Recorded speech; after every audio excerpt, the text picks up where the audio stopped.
नमस्कार, स्वागत है आप सभी का हमारे YouTube चैनल आईतान डिजिटल सेंटर पर। दोस्तों, आज अपनी बात करने वाले हैं जाति प्रमाण पत्र का फॉर्म कैसे भरते हैं। ये जाति प्रमाण पत्र हर किसी के काम का होता है और बहुत से लोगों को अपना जाति प्रमाण पत्र का फॉर्म फिलअप करने में दिक्कत आती है। तो चलिए मैं आपको स्टेप बाय स्टेप इस वीडियो के अंदर जाति प्रमाण पत्र का फॉर्म कैसे भरते हैं। मेरे पास एक फॉर्म है, जाति प्रमाण पत्र हेतु आवेदन पत्र अन्य पिछड़ा वर्ग का या विशेष पिछड़ा वर्ग का मेरे पास फॉर्म है। ऐसा ही फॉर्म आपको एक एससी कैटेगरी या एसटी कैटेगरी के लिए मिलेगा। आप इस फॉर्म को भरना सीखने के बाद किसी भी जाति का फॉर्म भर सकते हो। सबसे पहला आता है आवेदक का आधार नंबर। ऊपर वाले कॉलम में आपको आधार नंबर भरना होता है आपका। फिर नीचे आता है परिवार के मुखिया का भामाशाह कार्ड संख्या। आजकल भामाशाह कार्ड संख्या नहीं है, जबकि राजस्थान के अंदर जन आधार कार्ड चल रहा है, तो आपको यहाँ पे आपका जन आधार पहचान संख्या भरनी है। फिर आता है प्रार्थी का नाम, अपना नाम लिखना है स्पष्ट, जो आपके डॉक्यूमेंट्स के 10वीं की मार्कशीट के अंदर है, आधार कार्ड के अंदर है, वही नाम आपको इसके अंदर भरना होता है। फिर आता है पिता का नाम, फिर इसके नीचे निवास स्थान का पूर्ण पता, यही आपका स्थायी पता हो जाएगा। फिर आपके गाँव शहर का नाम, तहसील, जिला, जन्म दिनांक, जन्म स्थान और फॉर्म भरते समय आपकी उम्र कितनी है वो आपको यहाँ पर लिखनी है। फिर आता है आपका धर्म, लिंग में पुरुष महिला पे आपको टिक करना है। आप महिला हो तो महिला वाले पे टिक करना है, पुरुष हो तो पुरुष वाले पे टिक करना है। वैवाहिक स्थिति के अंदर आप विवाहित है तो विवाहित पे टिक करेंगे, अविवाहित है तो अविवाहित पे टिक करेंगे। फिर 7 नंबर कॉलम आता है धर्म आपका क्या है, फिर आपकी जाति क्या है, उपजाति क्या है। फिर 8 नंबर कॉलम में आपका अन्य या विशेष पिछड़ा वर्ग की राज्य सूची में जाति का क्रमांक संख्या आपको पता है तो आप भर सकते हो, अदरवाइज इसको छोड़ सकते हो, ये मित्र वाला अपने आप भर लेगा। फिर 9 नंबर आपका परिवार राजस्थान का मूल निवासी हाँ नहीं तो हाँ पे टिक करना है। फिर 10 नंबर में आपका मोबाइल नंबर भरना है। फिर 11 नंबर में आप राजस्थान के मूल निवासी है या नहीं तो आपको हाँ लिखना है। फिर ये 2 नंबर कॉलम आता है माता पिता या पति की व्यवसायिक परिस्थिति व आय का विवरण। इसमें आपको माता के नीचे अगर आपकी माता गृहिणी है तो गृहिणी लिख सकते हो, अगर सर्विस के अंदर तो सर्विस लिख सकते हो।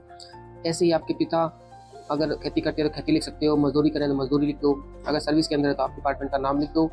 और ऐसे ही आपके पति की लिखनी है, अगर नौकरी करते हैं तो पद का नाम, विभाग का नाम वगैरह लिखना है।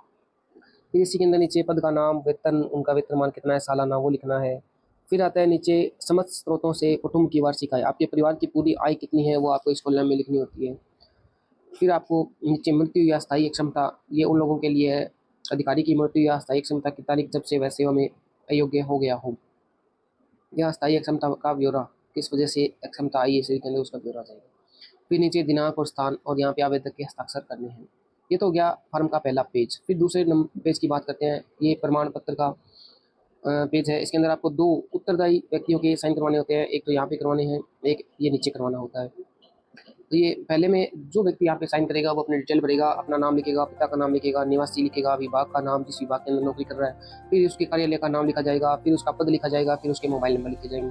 और नीचे वाले कॉलम में प्रार्थी या प्रार्थिया का नाम, जिसके नाम से जाति प्रमाण पत्र बनवाया जाना है उसका नाम, उसके पिता का नाम, उसका निवास स्थान का पता और उसकी जाति का विवरण दिया जाएगा। ये दोनों कॉलम सेम है, सेम भरे जाएंगे, लेकिन दोनों अलग अलग व्यक्ति होने चाहिए, उत्तरदायी व्यक्ति। फिर नीचे हल्का पटवार जांच रिपोर्ट, ये अगर आप ग्रामीण एरिया से हो तो आपका पटवारी इस रिपोर्ट को भरेगा, सिग्नेचर सील लगाएगा। अगर आप शहर के निवासी हो, नगर पालिका आपके लगती है तो ये नगर पालिका ईओ के द्वारा ये रिपोर्ट भरी जाएगी। ये नीचे इनका ब्यौरा दिया हुआ है। आप यहाँ पे ऊपर सिग्नेचर उत्तरदायी व्यक्ति है वो कौन कौन कर सकते हैं वो यहाँ पे लिखे हुए हैं इसके अंदर, जैसे संसद सदस्य, विधानसभा सदस्य, जिला प्रमुख, प्रधान, जिला परिषद सदस्य, सरपंच, ग्राम सेवक, पटवारी, महापौर, नगर निगम सदस्य, नगर पालिका अध्यक्ष, स्कूल के हेडमास्टर, संबंधित पीएससी सीएससी के डॉक्टर, बीडीओ, सहायक अभियंता, कनिष्ठ अभियंता, बीट प्रभारी, पुलिस आदि, इनसे आप यहाँ पे सिग्नेचर करवा सकते हो। फिर आता है 4 नंबर पेज, ये प्रमाण पत्र है। यहाँ पे आपको 2 राजपत्रित अधिकारी जो फर्स्ट ग्रेड हो उनके सिग्नेचर करवाने हैं। जैसे ऊपर डिटेल भरी थी वैसे यहाँ पे भरी जाएगी। यहाँ पे सिग्नेचर करने वाला अपना नाम लिखेगा, पिता का नाम, निवासी, विभाग का नाम, पद का नाम, फिर नीचे जिसके नाम से जाति प्रमाण पत्र बनवाना है उसका नाम, उसके पिता का नाम, निवासी और वार्षिक आय। सेम यही कॉलम नीचे वाला है, ये दोनों सेम रह जाएंगे, लेकिन दोनों राजपत्रित अधिकारी है वो अलग अलग होंगे। फिर इसी के नीचे फिर से एक पटवारी रिपोर्ट आ गई, जैसे पीछे वाले पेज पे करवाया था वैसे यहाँ पर उसी पटवारी या उसी नगर पालिका ईओ से आपको रिपोर्ट बनवानी है। फिर ये आता है लास्ट पेज आपके फॉर्म का। इस फॉर्म के अंदर 4 पेज होते हैं, ये चौथा पेज है। जिसके नाम से जाति प्रमाण पत्र बनवाना है उसके नाम से ये भरा जाएगा। अगर आपकी उम्र 18 साल से कम है तो ये वाला कॉलम है शपथ पत्र का, ये जिसके नाम से जाति प्रमाण पत्र बनवाना है उसके पिता के नाम से भरा जाएगा। अगर आपकी उम्र 18 साल है तो आपके खुद के नाम से ये भरा जाएगा। आपका नाम आ जाएगा, पिता का नाम, निवासी, गाँव शहर का नाम, तहसील, जिला और आपकी जाति का विवरण आ जाएगा। और आपके माता पिता सरकारी निजी क्षेत्र में काम कर रहे हैं तो यहाँ पे इसको लिखना है। अगर सरकारी कर्मचारी है तो यहाँ पे आपके माता पिता की पद का नाम लिखा जाएगा। अगर खेती कर रहे हैं तो कृषि भर देना, अगर मजदूरी कर रहे हैं तो मजदूरी भर देना। फिर 4 नंबर में मेरे माता पिता के समस्त स्रोतों से वार्षिक आय यहाँ पे लिख देनी है और यहाँ पे हस्ताक्षर शपथग्रहीता साइन करने हैं और ऐसे ही नीचे हस्ताक्षर शपथग्रहीता पर साइन करने हैं। ये फॉर्म भरने के बाद आपको इनके साथ कुछ डॉक्यूमेंट्स लगा के मित्रा पे जमा करवाने हैं।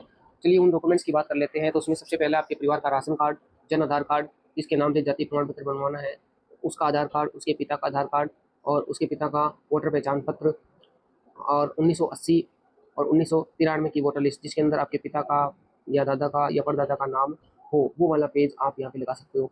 इसके साथ आपकी भूमि का, कृषि भूमि का विवरण भी दिया जाएगा। उसके सबूत के तौर पे जमाबंदी लग जाएगी। अगर आपके परिवार के किसी भी सदस्य के नाम कृषि भूमि नहीं है तो आप 50 रुपये का भूमिहीन का शपथ पत्र आप लगा सकते हो इस फॉर्म के साथ। आपको ये फॉर्म भर के इसके साथ साथ डॉक्यूमेंट्स ओरिजिनल लगा के एक एक फोटोकॉपी के साथ लगा करके मित्रा पे जमा करवा देना और 2 या 3 दिन के अंदर आपका जाति प्रमाण पत्र बन के आपके घर पे या आपके मोबाइल पे मैसेज आ जाएगा।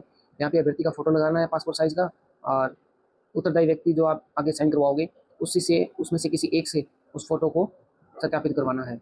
जब तक आपको वीडियो पसंद आई हो दोस्तों तो वीडियो को सब्सक्राइब करें, लाइक करें और अपने ज़रूरतमंद के साथ शेयर ज़रूर करें। चलिए दोस्तों मिलते हैं अगली वीडियो के अंदर। थैंक यू, धन्यवाद।